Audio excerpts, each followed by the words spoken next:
नमस्कार दोस्तों, आज है 13 मार्च, आप देख रहे हैं कमोडिटी समीक्षा आपका अपना चैनल। आज के इस वीडियो में हम चर्चा करने वाले हैं जीरा के ऊपर। काफ़ी सारे वीडियो मैंने मसालों पे बनाए थे, हल्दी पे वीडियो लेके आया था मैं, धनिया पे लेके आया था, फिर काफ़ी डिमांड आ रही थी जीरा पे भी वीडियो बनाइए सर और मैं ये जीरा पे वीडियो लेके आया हूँ। इस वीडियो में हम चर्चा करने वाले हैं काफ़ी सारे फंडामेंटल जो जीरा के हैं, अभी कैसा एक्सपोर्ट चल रहा है, क्या प्रोडक्शन के नंबर्स रह सकते हैं, उसके साथ-साथ हम चर्चा करेंगे आगे चल के प्राइस आउटलुक क्या रहने वाला है। अगर पर्टिकुलरली अगर अभी का सीज़न देखा जाए तो जिस हिसाब से जीरा के भाव लगातार गिरते हुए दिखे हैं प्राइस अगर देखा जाए तो 25,000 से लगातार एक गिरावट का दौर जारी है और 22,200 22,300 के आसपास अभी ट्रेड कर रहे हैं। इन स्तरों पे क्या करना चाहिए? हफ्ते का आखिरी कारोबारी दिन है, इसके ऊपर ये वीडियो है, लास्ट तक आप जुड़े रहेंगे और आगे बढ़ने से पहले एक छोटा-सा डिस्क्लेमर मेरे साइड से रहेगा। ये वीडियो टोटली एजुकेशनल पर्पज़ के लिए वायदा बाज़ार में ट्रेड करते हैं तो अपना बुद्धि विवेक से करें।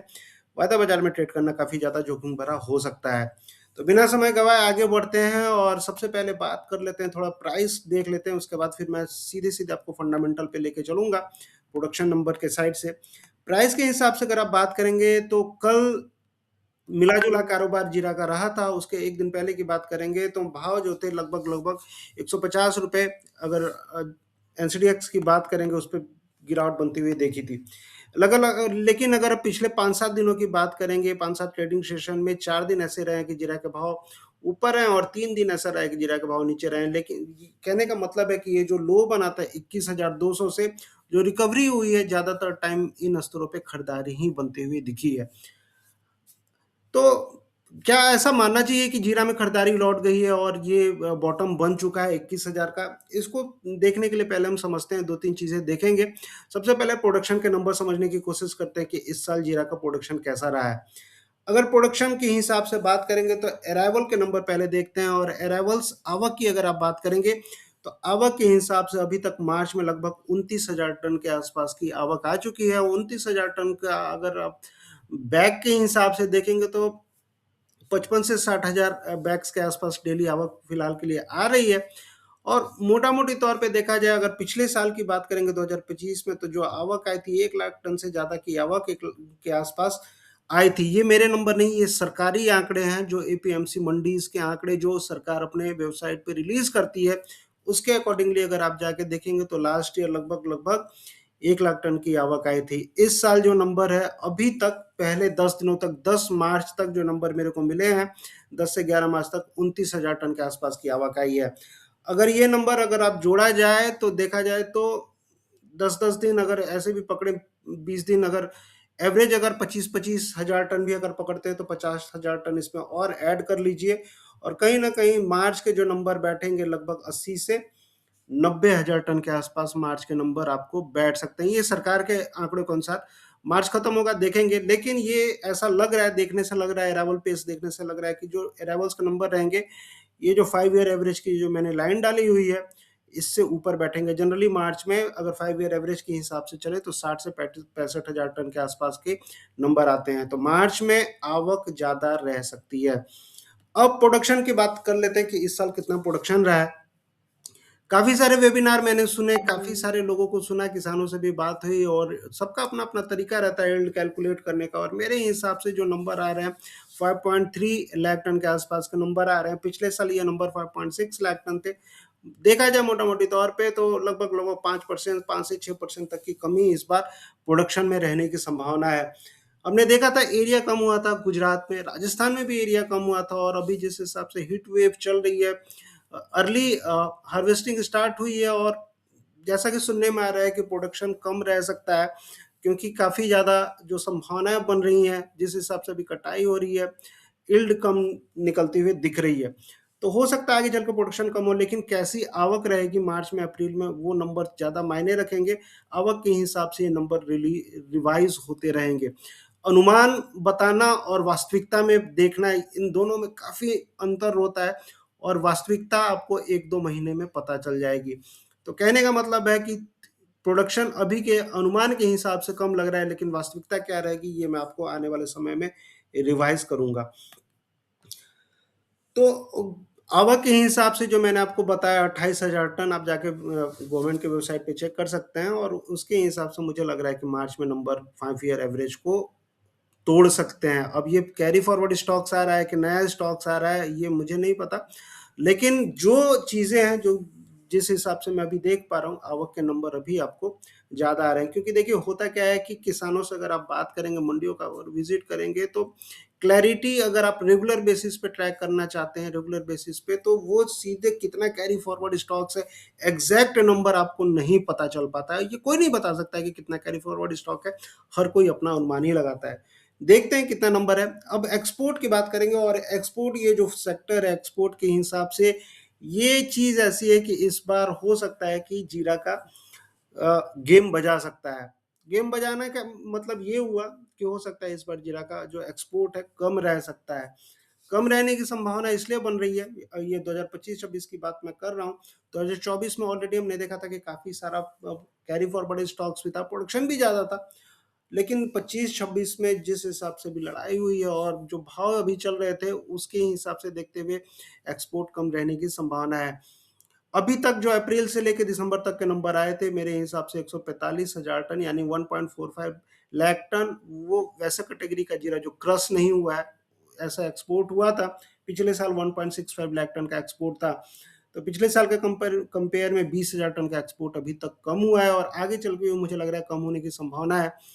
अगर आप एक्सपोर्ट का ट्रेंड उठा के देखेंगे, तो अभी तक अप्रैल से लेकर दिसंबर तक 145, दिसंबर तक का नंबर है। अगर जनवरी, फरवरी, मार्च, अगर इस हिसाब से अगर 10-10 हज़ार, चाहे 12-12 हज़ार टन भी जोड़ेंगे, 13 हज़ार टन भी जोड़ेंगे, तो 40 हज़ार टन इसमें और जोड़ लीजिए, यानी कि 1,80,000 के आसपास ये नंबर जाके 1,80,000, 1,85,000 टन के आसपास ये नंबर बैठेगा 2025-26 में। लेकिन 2026-27 में ये एक्सपोर्ट कम रहने की संभावना है। इसका कारण है, बहुत सारा कारण है। अगर आप एक्सपोर्ट ट्रेंड यहाँ से उठा के देखेंगे, 22-21 के बाद से लगातार एक्सपोर्ट कम होते हुए दिखा है।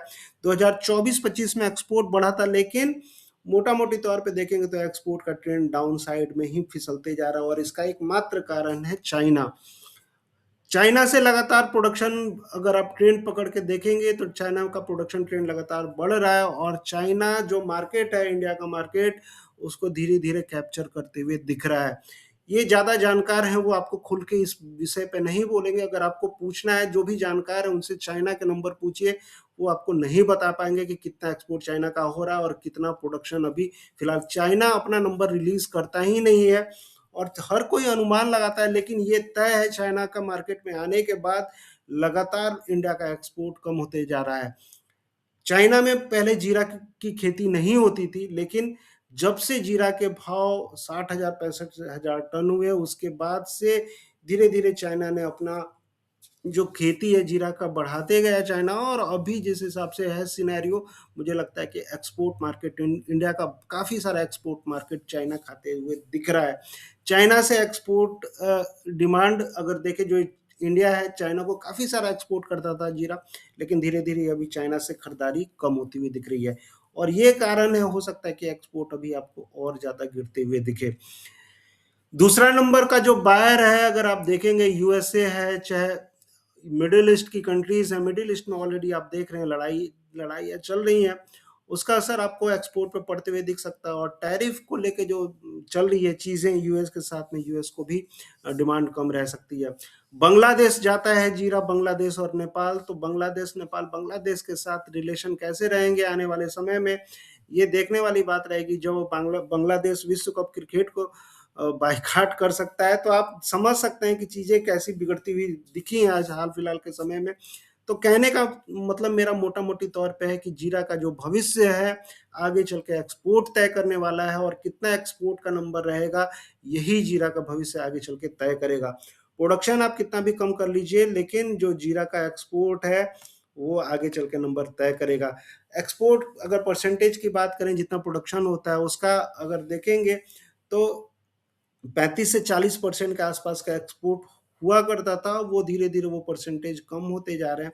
डोमेस्टिक कंजम्पशन लगातार बढ़ रहा है, ये मानता हूं मैं, लेकिन एक्सपोर्ट पे आप इग्नोर नहीं कर सकते हैं। एक्सपोर्ट का नंबर आपको ध्यान में रखना ही पड़ेगा। बैलेंस शीट के हिसाब से अगर आप बात करेंगे, तो ये बैलेंस शीट मैंने बनाई है, एक अनुमानित नंबर है ये, ठीक है। इसको आप 100% ये मत समझ के चलिए कि एकदम एग्जैक्ट डिट्टो यही नंबर होगा। इसमें प्रोडक्शन में ऊपर रिवीजन हो सकता है, लेकिन एक्सपोर्ट के जो नंबर मैंने डाले हैं, उसके हिसाब से अगर आप देखेंगे, प्रोडक्शन और कंजम्पशन के हिसाब से देखेंगे, तो मोटा-मोटी तौर पे देखा जाए तो बैलेंस शीट पिछले साल के कंपेयर में टाइट लग रही है। एंडिंग स्टॉक 3% तक कम रह सकते हैं, प्रोडक्शन 5% तक कम रह सकता है, सप्लाई 4% तक कम है, तो कहने का मतलब है कि बैलेंस शीट के हिसाब से आगे चल के जीरा के भाव बढ़ने चाहिए।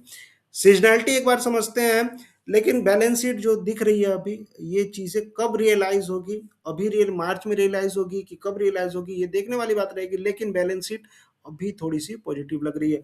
अगर थोड़ा-सा भी न्यूज़ आता है कि जीरा का एक्सपोर्ट बढ़ रहा है, तो डेफ़िनेटली मुझे लगता है कि जीरा के भाव इस बार काफ़ी अच्छे खासे भाग सकते हैं। अगर आप सीज़नैलिटी की बात करेंगे, ऊँझा मार्केट की बात करेंगे, तो ऊँझा मार्केट में स्पेशली मार्च में अगर पिछले 5 6 महीनों 6 सालों की बात करें तो 4 बार ऐसा रहा है कि मार्च में भाव बढ़े हैं जीरा के। और जो ये परसेंटेज के हिसाब से मैंने डाला है, 2021 में 8% की तेज़ी आई थी, 2022 में 1%, 2023 में 8% से ज़्यादा की तेज़ी थी। 2024 में 6% तक भाव गिरे थे और 2026 में भी डाउन में ही चल रहा है। तो 2026 में सिनेरियो चेंज होगा, नहीं होगा, अभी 20 दिन और बाकी है मार्च में। लेकिन जो पैटर्न बताते हैं उसके हिसाब से मार्च में जो प्रोबेबिलिटी रहती है मोटा-मोटी तौर पे देखा जाए तो 4 बार ऐसा रहा है कि जीरा के भाव बढ़े हैं और 2 बार बढ़े हैं, 2 बार कम हुए हैं, यानी कि 80% के आसपास की प्रोबेबिलिटी आपको बनती हुई दिख रही है।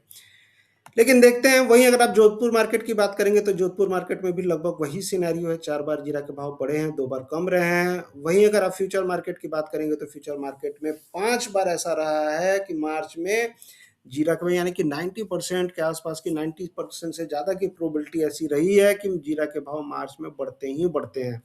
तो इस बार भी बढ़ने चाहिए, प्रोबेबिलिटी बन रही है। अगर प्रोबेबिलिटी के अनुसार चलेंगे, सीजनैलिटी के अनुसार चलेंगे, तो मार्च में जनरली जीरा के भाव बढ़ते हुए दिखते हैं। तो अब आते हैं चार्ट के बेसिस पे करना क्या चाहिए। तो 2 सिनेरियो, आज हफ्ते का आखिरी कारोबारी दिन है और डेली चार्ट के हिसाब से कैंडल जिस हिसाब से लग रहा है मार्केट थोड़ा सा नीचे जाएगा। लेकिन अगर आप वीकली चार्ट पे जाएंगे और वीकली चार्ट पे अगर इसको देख समझने की कोशिश करेंगे तो बॉटम में ऐसा फॉर्मेशन बनना, पिछले वीक जो बना था ये कैंडल, ये जनरली कैंडल ये एक तरह से रिवर्सल कैंडल रहता है। और अगर आज जीरा के भाव अगर 22,500 22,600 के आसपास बंद होते हैं, तो नेक्स्ट वीक जो प्रोबेबिलिटी रहेगी, संभावना रहेगी, तेजी की संभावना रहेगी। तो हो सकता है मार्केट अगर अगर आप 22,500 22,600 के ऊपर अगर मार्केट अगर बंद हो जाता है, तो संभावना रहेगी कि मार्केट आपको फिर से 24,000 तक जाते हुए दिखे। तो संभावना के ऊपर है मार्केट। आज देखते हैं आज की क्लोजिंग कैसी रहती है। अगर 22,500 के ऊपर आज क्लोजिंग देता है मार्केट, तो फिर जीरा में तेजी अभी फिलहाल के लिए आपको 1-2 हफ्ते के लिए रह सकती है। अगर 22,500 के नीचे मार्केट का अगर क्लोज देता है, यहाँ कहीं पे क्लोज देता है, मान लीजिए 22,000 के आसपास, 22,100 के आसपास, तो संभावना है आपको फिर से डाउन की बनती हुई दिखेंगी। वहीं अगर आप मंथली चार्ट पे देखेंगे तो मंथली चार्ट पे ये दिखा रहा है कि जीरा के भाव हो सकता है और फिसलते हुए दिखें। जो मैंने आपको वीकली चार्ट पे दिखाया था, अगर मंथली चार्ट पे देखेंगे तो ये कैंडल थोड़ा सा रिवर्सल टाइप का है अपसाइड में, और कंफर्मेशन भी दिया हुआ है नेक्स्ट जो कैंडल है।